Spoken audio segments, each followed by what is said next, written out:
ஃபேன்ஸோட மைண்ட்ல இருக்கக்கூடியது சஞ்சு சாம்சன் ஏன் இல்ல அப்படின்றது. சஞ்சு சாம்சன் வந்து கடைசியா ஆடின ஓடி எப்பன்னு பாத்தீங்கன்னா டிசம்பர் 2023 சவுத் ஆப்பிரிக்காவில் போய் ஆடினாரு. அங்க ஒரு 100 அடிச்சார். அதாவது இப்படி சொல்லி பாருங்களேன், அவர் கடைசியா ஆடின மேட்ச்ல ஓடிஐல சஞ்சு சாம்சன் ஒரு 100 அடிச்சிருக்காரு.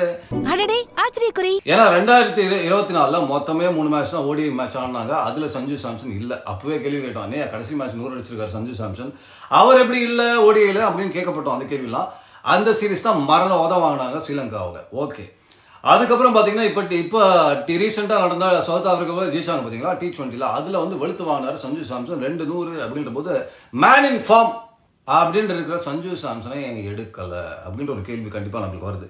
ஏன்னா என்ன பொறுத்த வரைக்கும் செம்ம ஃபார்ம்ல இருக்காரு, சூப்பரா. இப்பதான் கடைசியா வந்து சஞ்சு சாம்சன் தான் அவருக்கு பொட்டன்ஷியல் ஆடுறாரு அப்படின்ற போது இந்த டைம்ல ஏன் வந்து அவருக்கு சப்போர்ட் பண்ண மாட்டேங்கிறாங்க அப்படின்றது. ஆனால் பிசிசிஐ என்ன நினைக்கிறாங்க அப்படின்னு நம்ம கேள்விப்பட்ட தகவல் என்னன்னு பாத்தீங்கன்னா, அவர் விஜய் ஹசாரே டிராஃபி ஆடல. அதுல கொஞ்சம் கடுப்பாயிட்டாங்க பிசிசிஐ. அவர் ஏன் ஆடல அப்படின்னு கேட்டீங்கன்னா, அவர் கேரளா சைட்லயே இல்ல, செலக்ட் ஆகல.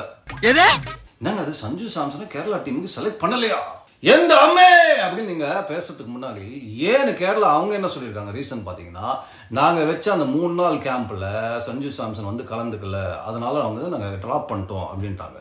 இன்ஃபேக்ட் ரஞ்சி டிராவி அவர் தான் கேப்டனா இருந்தார் கேரளாவுக்கு. நீங்க பாத்தீங்கன்னா சடனா அந்த 3 நாள் கேம்ப் பர்சனல் ரீசன்ஸ் அப்படின்னு அட்டன் பண்ணலாம் சொன்னோன்னே இவங்க என்ன பண்ணாங்க, ஷாக்கிங்கா ஒரு டீம்லயே டிராப் பண்ணிட்டாங்க. டீம்ல இருந்து டிராப் பண்ணோன்னே அவர் விஜய் ஹசாரே ஆட முடியாது, ஆடலன்னொடனே பிசிசி அது ஒரு பெரிய காரணமாக சொல்லி அவரை ஒதுக்கப்பட்டார் அப்படின்ற ஒரு தகவல் இருக்கு. மோரலஸ் அதுதான் ரீசனா இருக்கணும்னு எனக்கு தோணுது. ஏன்னா அதர்வைஸ் பாத்தீங்கன்னா பர்ஃபார்மன்ஸ் வேற லெவலில் பண்ணிட்டு இருக்காரு சஞ்சு சாம்சன். இங்க ஒரு சின்ன கேள்வி வருதுங்க, பேசிக்கலா விஜய் ஹசாரே சஞ்சு சாம்சன் ஆடிந்தா நாங்க எடுத்திருப்போம் அப்படின்ற மாதிரி நம்ம கேள்விப்படுறோம். இப்ப விஜய் ஹசாரே நீங்க ஆடணும்னு எதிர்பார்க்கறதுக்கு காரணம் செலக்ஷனுக்கு அப்பதான் எலிஜிபிளா இருப்பாரு அப்படின்னு சொல்றீங்க. ஒருத்தர் எதற்கு நீங்க செலக்ட் பண்றீங்க அப்படின்னு கேட்டீங்கன்னா, அப்பதான் அவர் வந்து இந்தியாவுக்கு ரன் அடிக்க முடியும், அந்த எதிர்பார்ப்புல தான் நாங்க செலக்ட் பண்றோம்ன்றீங்க. அதான் ரன் அடிச்சிட்டு இருக்காரு. இதுக்கு பருத்தி மூட கோடன்லேயே இருந்திருக்கிற மாதிரி அவர் தான் அந்த லெவல்ல ரன் அடிச்சிட்டு இருக்காருல்ல. அப்படின்ற போது நான் திருப்பி அவர் டொமஸ்டிக் வந்து இக்னோர் பண்ணதெல்லாம் கரெக்டா அப்படின்னு நான் சொல்லவே வரல.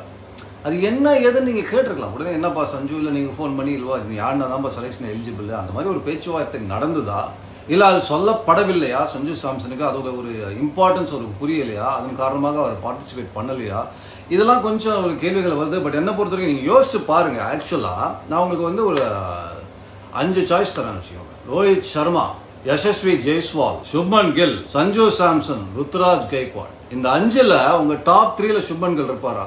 கொஞ்சம் யோசிச்சு பாருங்க. அப்கோர்ஸ் நீங்க அந்த 2024 உங்க பாத்தீங்கன்னா அந்த 3 ஓடிஐ ஸ்ரீலங்கால போய் உதவாங்கினதுல உங்க பாத்தீங்கன்னா அவரோட ஆவரேஜ் 17 தான். Again is a good player. But நான் மீண்டும் சொல்றது அவர் இங்க பிடிக்க வேண்டிய பிளேயரை இங்க பிடிச்சிட்டு இருக்காங்க அப்படின்றத ஒரு கேள்வி.